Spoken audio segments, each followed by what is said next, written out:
Bretton Woods Revival, ou Sistema de Bretton Woods revivido. Alguns autores, no começo dos anos 2000, começaram a chamar a estratégia chinesa de câmbio super competitivo, ou subdesvalorizado, ou ultra competitivo, como queiram, né? De uma estratégia parecida com o que se observou na Europa no regime de Bretton Woods, né? Que é aquele período que vai de 1945 até 1971, né, uma época também conhecida como a época dourada do capitalismo, né, uma época em que os países cresceram muito na reconstrução do pós-guerra, junto com o Plano Marshall, né, e seguindo, vamos dizer assim, ideias ou diretrizes que foram criadas em Bretton Woods. Né. A curiosidade é que Bretton Woods é um resort de esqui, fica na Nova Inglaterra, nos Estados Unidos, aliás, bem famoso. No inverno vão esquiar lá e no verão fazer pesca, né? É uma espécie de um desses resorts de montanha e tal, né? E foi palco de debates, de controvérsias incríveis, né? Entre o Keynes, que representava a comissão inglesa, né? O Dexter White, que representava os americanos, enfim. Tem um longo capítulo para se discutir, né? Não, obviamente que não é aqui foco do nosso curso, mas um longo capítulo da história, que é esse capítulo das reuniões de Bretton Woods, né? Que foi essa conferência em que as grandes cabeças, os grandes cérebros do mundo se reuniram lá em Bretton Woods para redesenhar o funcionamento, né, o redesenhar a tentativa de reconstrução e novas linhas para o funcionamento da economia mundial depois da Segunda Guerra. Né? E alguns pilares saíram dali. Um deles era câmbios rígidos, né, ou relativamente rígidos, né, monitorados pelo próprio FMI. Então as taxas de câmbio eram fixas, né, entre países. Havia forte restrição de mobilidade de conta capital. O que isso quer dizer? No balanço de pagamentos, a gente tem duas contas, né, principais que registram a entrada e saída de dólares de um país. Né? A conta corrente, que registra exportação e importação, tanto de bens quanto de serviços, e a conta de capital por onde passam os capitais, né? Investimento direto estrangeiro, é, empréstimos e amortizações, dívida externa, investimento em portfólio, ações, títulos, sempre entre residentes e não residentes, ou seja, dinheiro que entra e sai do país. No registro de Bretton Woods, na época de Bretton Woods, a conta capital foi praticamente fechada, porque havia essa visão de que a liberdade de fluxo de capital provocava muita instabilidade, muita crise. Foi o que se viu no período pré-Primeira Guerra e depois no período entre guerras também, que foi um período bastante complicado, né? Então se desenhou um regime pós-Bretton Woods em que a liberdade de fluxo de capital não era uma prioridade. Né? Na verdade, as contas capitais entre países, até mesmo entre países europeus, era restrita, não havia liberdade de fluxo de capital. Né?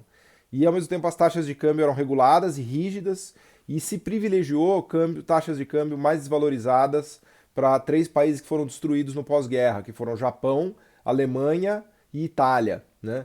Então o Ocidente, né, dentro do desenho de Bretton Woods e nesse contexto da reconstrução pós-guerra, ajudou, vamos dizer assim, deu uma colher de chá, né, para a Itália, para o Japão e para a Inglaterra, ou desculpa, para a Itália, para o Japão,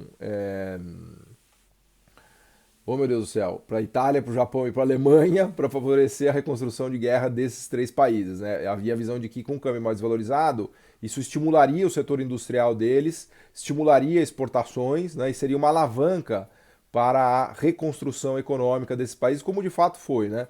Inicialmente, os americanos tentaram implementar na Alemanha um plano de desmonte da Alemanha, né? Ficou conhecido como o Plano Morgenthau. Morgenthau era se não me falha a memória, foi um secretário do Tesouro americano, mas que ideia de jirico gigante. Ele queria desindustrializar a Alemanha e detonar a Alemanha por completo para que ela não pudesse virar de novo uma potência de guerra como foi tanto na Primeira quanto na Segunda Guerra Mundial. Ele chegou a ser implementado brevemente esse plano Morgenthau, que era um plano de destruição completa da Alemanha, mas rapidamente perceberam que seria um negócio, um genocídio. Né? Havia a ideia de desindustrializar a Alemanha, e tirar toda a competência tecnológica e a capacidade produtiva, enfim, que era esse plano Morgenthau. E aliás se assemelha muito com o consenso de Washington até, né? Tem um amigo, um professor brilhante, que é o Eric Heiner, né? Que me deu aulas lá em Cambridge também, tem aquele livro que eu adoro, que é o How Rich Countries Got Rich and Why Poor Countries Stay Poor, né? Como os países ricos enriqueceram e como os pobres continuam e por que, que os pobres continuam pobres, né? E ele tem essa sacada de que o consenso de Washington, né? Que é, enfim, a gente discutiu algumas vezes ao longo do curso aquela ideia de que você liberaliza, privatiza, faz controle de contas públicas, é muito parecido com o plano Morgenthau, né? Segundo Eric Heiner, no sentido de que ele provoca uma desindustrialização e um empobrecimento generalizado dos países, né? Então, nesse sentido, a América Latina teria seguido um caminho mais à la Morgenthau, enquanto que a China e o leste da Ásia seguiam um caminho mais Bretton Woods revivido, né? Então, no desenho de Bretton Woods tinha explicitamente esse espaço, né, para o câmbio fixado na Itália, na Alemanha e no Japão mais desvalorizado para ajudar na reconstrução do sistema produtivo, especialmente industrial, pela alavanca exportadora, inclusive, né, e também pelo auxílio a importações que ficam mais caras e, portanto, facilita um pouco a competitividade das indústrias domésticas que tentavam se recuperar, né, desses países.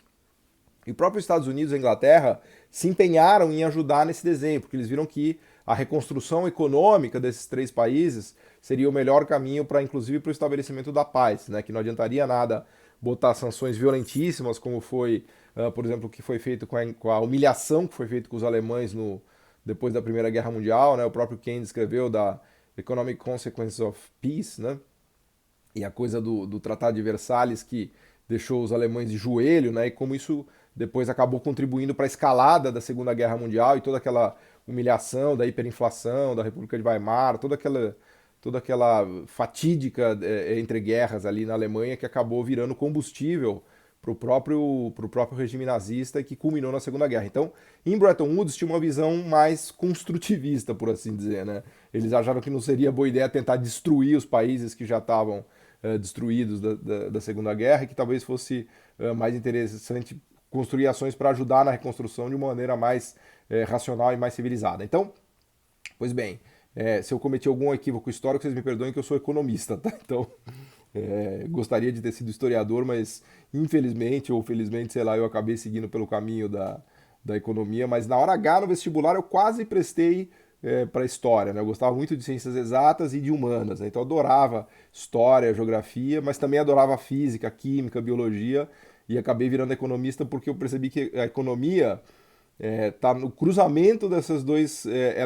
Ela tá entre as ciências sociais e as ciências exatas, né? Ela é uma ciência exata wannabe, né? Os economistas gostariam de ser físicos, né? Mas de verdade a gente sabe que ela é uma ciência social, mas ela é das que mais se aproximam, mais wannabe de hard science. Mas enfim, fecha parênteses metodológico, né? Então, o desenho do Bretton Woods, né?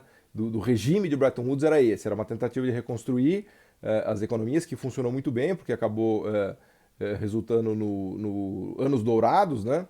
Com regime de câmbio fixo, desvalorizado, à la China, já vamos falar um pouquinho disso, né? Com regime de câmbio desvalorizado e restrição de liberdade de fluxo de capital e turbinando a reindustrialização e a reconstrução de Japão, de Alemanha e de Itália, com o ien super desvalorizado. O ien saiu numa paridade, se não me falha a memória, de 300 e pouco, quase 400 ienes por dólar. Hoje o ien está em 100, né, por dólar. A lira italiana super desvalorizada também e o marco alemão super desvalorizado também na saída do pós-segunda guerra. Inclusive o grande blow, né, o grande golpe que o Japão tomou nos 80 foi o forte processo de valorização da moeda japonesa, que é um tema relevante aqui para a gente ao tratar de China, né? Ficou conhecido no Japão como o período da Indaka. Esse período da Indaka foi o resultante dos acordos do Plaza e do Louvre, em que os Estados Unidos colocou de joelhos o Japão, porque havia aquela onda de invasão de produtos japoneses nos Estados Unidos, né? Eles faziam a conta de quando que a economia japonesa ia passar a americana, um pouco parecido até com o que acontece hoje com a China, né? Porque os carros japoneses estavam conquistando o mercado, todo o mercado americano, os grandes bancos japoneses comprando muita propriedade nos Estados Unidos, havia um temor, assim, a década de 80 era uma década do medo do Japão até nos Estados Unidos, né? Tinha um pouco disso que a gente vê hoje com a China, a própria guerra comercial que a gente vê China e Estados Unidos, né, que é um pouco essa reação do Trump a tudo que a gente tem falado no curso, né? O Trump, quando ele se ligou do tamanho da encrenca, ele abriu meio que uma guerra, né, com a China. Não é uma guerra de verdade, porque a gente sabe que China e Estados Unidos eles são meio irmãos siameses, né? Porque a China ainda depende, cada vez menos, mas tem uma dependência importante ainda do mercado consumidor americano, de 12 trilhões de dólares, que em dólares correntes é o tamanho do PIB chinês, né? O PIB chinês em PPP é 20 trilhões, mas em dólares correntes ele é aproximadamente 12, 13 trilhões, que é o tamanho do mercado de consumo americano. Então veja que se a gente colocar aqui metade do PIB chinês à exportação, muita coisa ainda depende do mercado consumidor americano. Os Estados Unidos deve ter um déficit com a China de qualquer coisa como 300, 400 bilhões de dólares por ano, né? Então essa guerra comercial Trump e China, ela replica um pouco o que se passava nos anos 80 nos Estados Unidos. E nos anos 80 a grande briga dos americanos era para forçar uma valorização do ien, porque o ien veio super desvalorizado desde a saída de Bretton Woods, né? Desde a saída da Segunda Guerra, passando por Bretton Woods até os 80, com uma taxa ultra competitiva, ultra desvalorizada, que um pouco na linha do dumping cambial que a gente fala da China, né? Que ajudou muito na reindustrialização do Japão e na explosão das exportações e na tomada dos mercados mundiais que o Japão fez. Então, os Estados Unidos forçou a valorização e conseguiu, né? Naquela época era o mundo era mais articulado e os Estados Unidos estava bastante poderoso ali naquele momento, né?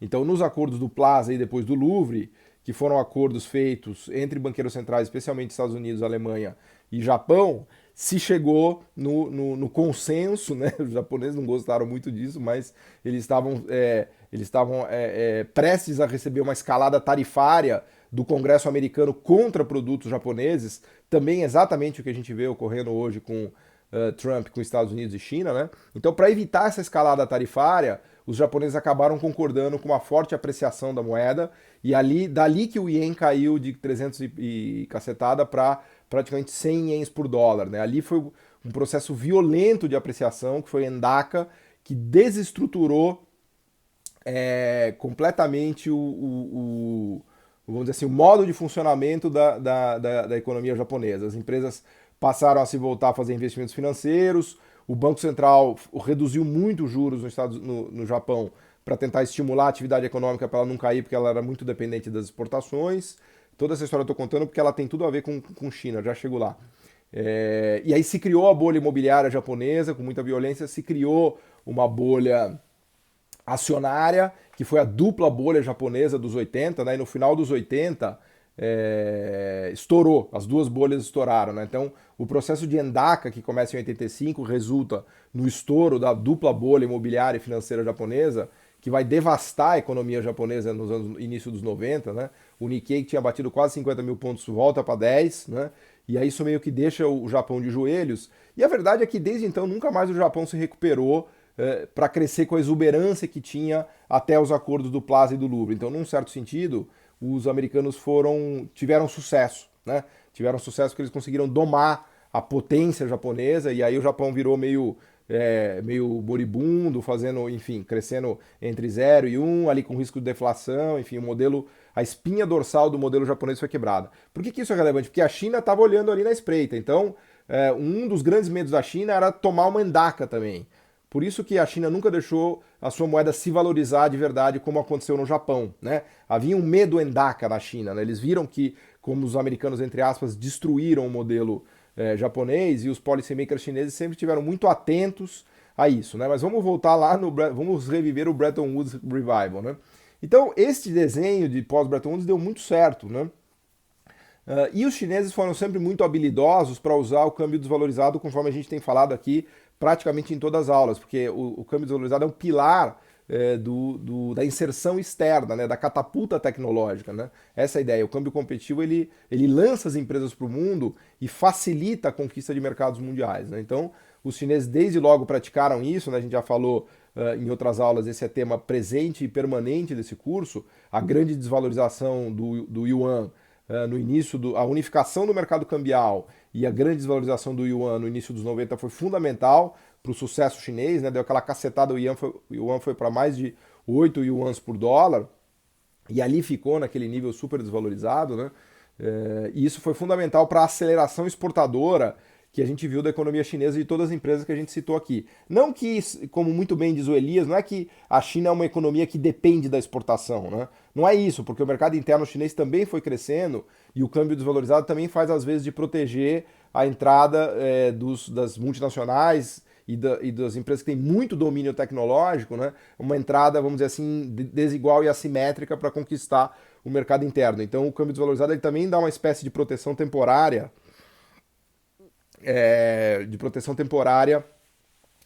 para as empresas se desenvolverem também domesticamente para, enfim, para conseguir vender no seu próprio mercado, que foi o que aconteceu na China, né? Então, os chineses fizeram isso, né, de maneira muito sábia, muito inteligente, conforme a gente vem contando nas aulas, e alguns autores começaram a reparar, né, especialmente o Michael Dooley, que é um economista, acho que de uma dessas UCs lá da Califórnia, de Santa Cruz, acho que é a UC, University of California, Santa Cruz. E ele se juntou com mais dois economistas de banco, né? Eles fizeram uma série de papers que ficou famosa, eu vou deixo aqui na indicação aqui das aulas, que é o Bretton Woods Revival, né? Então eles que vieram com essa ideia muito legal do Bretton Woods revivido, eles estiveram aqui em São Paulo com a gente, acho que 2 vezes, um seminário em 2005, 2006, eu tive com ele algumas vezes, o Michael Dooley, cara, gente finíssimo, americano, professor lá da UC Santa Cruz.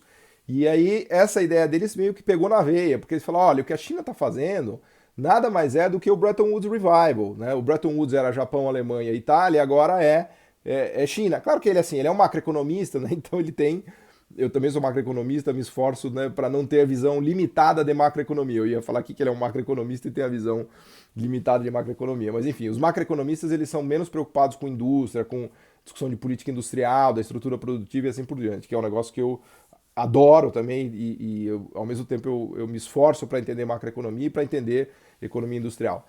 Mas o fato é que ele fez eles fizeram, ele e o Volcker Landau, eu não me lembro o terceiro, mas eu vou deixar aqui esses papers para vocês darem uma olhada.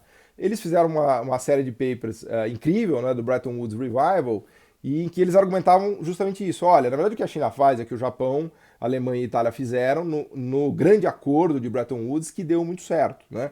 Então a diferença do Bretton Woods novo para o Bretton Woods antigo é que antes a periferia do sistema Bretton Woods, e é legal porque ele usa esse termo, né? A periferia do sistema Bretton Woods era Itália, Japão e Alemanha. E agora a periferia do sistema Bretton Woods é o leste da Ásia. A China é, vamos dizer assim, como diria meu amigo Beluso, a cúspide disso daí, né? Mas não só a China, a próprio Japão reencontrou um pouco o caminho de tentar desvalorizar um pouquinho, mas ainda que moribundo, né? Mas sem dúvida que o Coreia do Sul, Taiwan e a China usaram essa potência do câmbio competitivo para turbinar e para dar o upgrade e construir seu sistema industrial, como a gente conta aqui no curso, né? Então, o Michael Dooley ele faz uma divisão, né, do mundo recente, né, desde o final dos 90 até hoje, no que ele chama da nova periferia, que é o leste da Ásia, né, cujo líder é a China, e no centro do sistema. E aí ele faz uma tipologia muito legal. Ele fala, olha,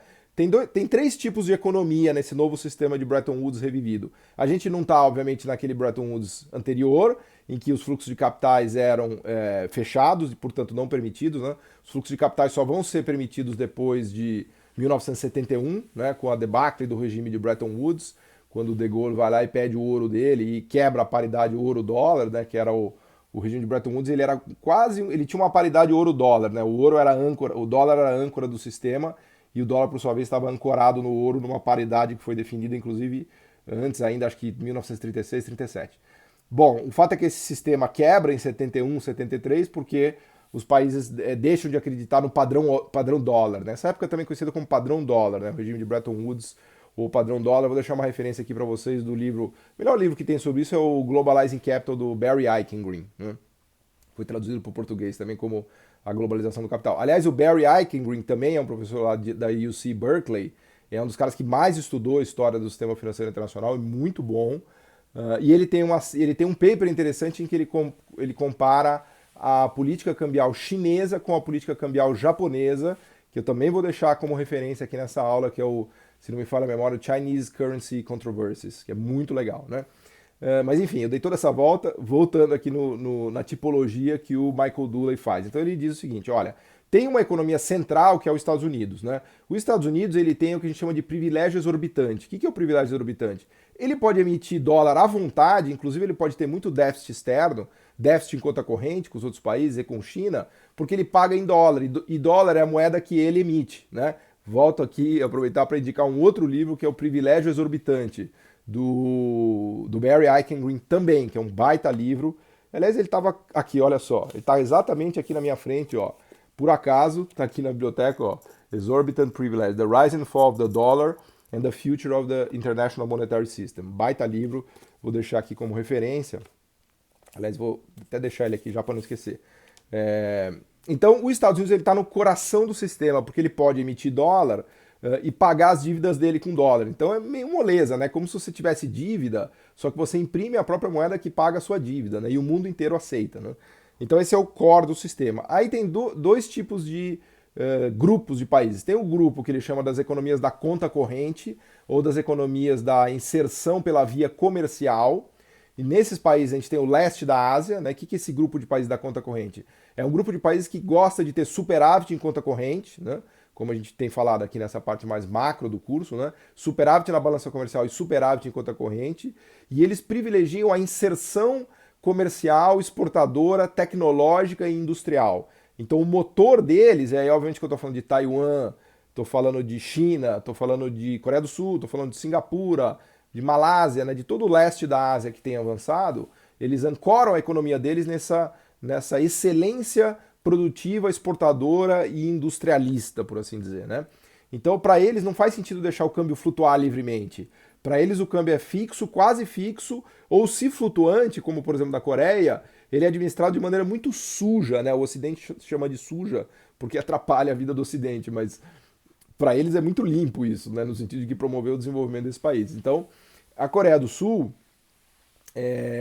por exemplo, não deixou o won se apreciar nos 80. Eles fizeram intervenção pesada. O Banco Central sul-coreano é um fortemente intervencionista no mercado cambial nos 80, nos 90. Basta você olhar as reservas, né? A reserva, eu brinco que as reservas cambiais são o dedo duro do país que faz intervenção, né? E a China bateu 4 trilhões de dólares de reservas cambiais. Então não existe evidência mais inequívoca, né, do intervencionismo chinês no mercado cambial do que o nível de reservas cambiais que eles atingiram, né? Para vocês terem uma ideia, o FMI tem à disposição 500 bilhões de dólares, então a China tem 8 vezes mais a disponibilidade, agora ela deixou cair um pouco, ela gastou, fez investimento em infraestrutura, investiu na Rota da Seda, investiu na África, nova Rota da Seda, Brasil muito também, comprando empresas de monopólio natural que eles adoram, né, de telecom, de infraestrutura, mas o fato é que eles acumularam reservas loucamente porque eles produziram superávites em conta corrente, superávites na balança comercial de 200 bi, 300 bi de dólar, todo ano, todo ano. O motor deles sempre foi superávit externo na conta corrente e na balança comercial, né? Foi assim que eles acumularam tantos dólares nas reservas, né? Eles já são disparados os maiores exportadores do mundo. O número 2, eles exportam mais de 2 trilhões de dólares, como a gente já falou, a China. O número 2 deve ser o Alemanha, com 1,5 tri. Depois Estados Unidos ali, 1,2, 1,5 tri também. E depois Japão, que não chega nem a 1 trilhão de dólares de exportação. Então a China além de ser a fábrica do mundo, é o maior exportador do mundo. Então eles acumularam essas reservas, isso ilustra bem o que o Michael Dooley chama do Bretton Woods Revival, tipologia país que se insere com superávit em conta corrente e superávit na conta comercial, né? Grandes símbolos disso, Coreia do Sul, Taiwan, China, um pouco Malásia, um pouco Singapura, o Vietnã vem ali tentando como um filho mais novo, Tailândia também, mal ou bem, né? Então esse é o mundo da conta corrente. O outro grupo infeliz, que é o nosso, segundo Michael Dooley, é o grupo da Europa e da América Latina. Esse grupo ele privilegia a liberdade dos fluxos de capitais, diferentemente do que faz a China, e esse grupo não se importa com a apreciação cambial. Então o câmbio flutuante é o pilar desse grupo, né? Basta ver o que aconteceu no Brasil, por exemplo, na era Lula e Dilma. O câmbio se apreciou violentamente. Na era FHC, nos anos 90, a gente teve um câmbio muito apreciado, como diz os economistas, sobrevalorizado, a moeda valia muito mais do que deveria valer. Isso atrapalhou demais o nosso setor industrial, né? A gente falou várias vezes aqui, foi um dos grandes golpes que o Brasil se autocolocou, deixar o câmbio sobrevalorizar, que é o oposto da estratégia chinesa, né? Mas, para esses países da conta capital, né, ele chama países da conta capital, o importante é deixar o câmbio flutuar, porque os investidores domésticos são muito poderosos, eles querem liberdade de fluxos de capital e eles querem ficar ricos deixando o câmbio apreciar, porque nada deixa um brasileiro que é rico mais rico do que um câmbio apreciado, porque daí ele fica rico em dólar. Então, o mesmo vale para o colombiano, para o peruano, vale para toda a América Latina. Então, a América Latina, além de ter sofrido do problema da doença holandesa, que é aquele em que o país que tem muito recurso natural acaba vendo sua moeda apreciar ou se valorizar porque o preço dessa moeda, o preço desse recurso natural sobe, né? Os economistas chamam isso da maldição dos recursos naturais, que é um problema latino-americano. Além disso, havia um privilégio, né, que se dava à abertura da conta capital e, eventualmente, a apreciação cambial. Por quê? Porque, como o Michael Dooley coloca muito bem, não era prioridade para o continente latino-americano, especialmente para o Brasil, fazer uma inserção exportadora manufatureira. Nunca foi um pilar do modelo de desenvolvimento do Brasil, talvez com um pouco de exceção ali do Delfim, nos anos 70, que ele tinha essa tara de promover manufaturas para exportação, ou um pouco na primeira fase do governo Lula, de 2003 a 2006, 5, 6, quando a forte desvalorização do real estimula um aumento de produção industrial no Brasil, e é verdade que a nossa produção industrial sobe quase 25% no período 2001, 2 até 2006, 7, depois se estabiliza, depois cai. Mas tirando isso daí, nunca foi um pilar da América Latina, muito menos do Brasil,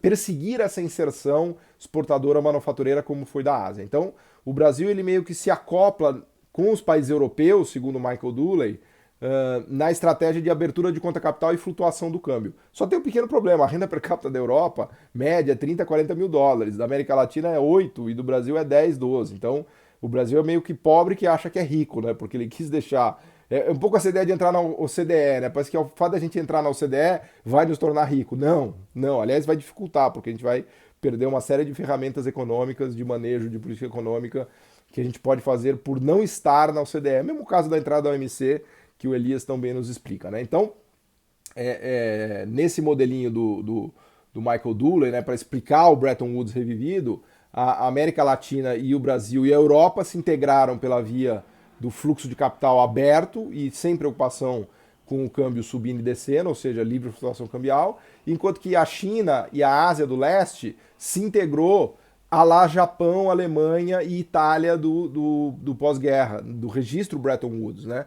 E foi isso que deu certo. Então, assim como a Itália se reconstruiu, a Alemanha e Japão se reconstruíram no pós-guerra, também o leste da Ásia não se reconstruiu porque ele não tinha sido destruído, mas ele se construiu nos moldes, né, no modelo da indústria, da expansão industrial manufatureira, naquela escadinha que eu sempre falo, que eu falei várias vezes no curso, né, na escadinha do low-tech, medium-tech, high-tech e serviços sofisticados. Né? Então, o leste da Ásia percorreu essa rota, por assim dizer, de Bretton Woods, que é a rota japonesa, a rota alemã e a rota italiana. Né? Então, essa foi uma grande sacada do Michael Dooley, essa série de papers do Bretton Woods Revival e do Bretton Woods Revivido, mostrando como a China, na verdade, replica essas estratégias que tão bem funcionaram nos países destruídos no pós-Segunda Guerra. Tá? Então, eu vou deixar todas essas referências aqui. Infelizmente, não tem nada disso em português, toda essa literatura correu em inglês, mas são textos maravilhosos, assim, curtos, concisos, muito bem escritos. É legal porque ele tem parceiros que também trabalham no mercado financeiro, então eles escrevem por uma ótica do carregamento de ativos, né? O que faz sentido, o que não faz sentido, e conta toda essa história aqui de maneira que eu contei aqui para vocês de maneira resumida. Tá? Esse é o sistema de Bretton Woods revivido, né? E é nesse sistema que a China vive e que a China prospera, e prospera de maneira sustentada, inclusive, né? Porque um dos pontos que ele discutia lá em 2005, 2006 era, ele estava naquele drama ali, será que isso é sustentável, será que não é? Será que a China pode acumular reservas indefinidamente? Será que a China já esgotou toda a população, os trabalhadores pobres que ela tinha na agricultura tradicional, né? Lembrando da conexão, né, que o Elias também explica do exército industrial de reserva, né, ou do modelo de Lewis, daquela mão de obra ainda não produtiva. Então, havia um drama ali, depois ele parou de escrever, até busquei, mas ele escreveu mais alguns papers ali em 2009, 10 e parou, não foi fazer outra coisa da vida, mas era um drama daquela época se questionar até onde o sistema perduraria, né? Até onde o sistema era sustentável. Né? E o legal de se ver é que a gente está gravando na quadra histórica de 2019, 20, 21 e o sistema está aí e vai que vai. Né? Passou uma década depois que ele escreveu tudo aquilo e o sistema de Bretton Woods revivido continua operando e continua firme e forte. Obrigado.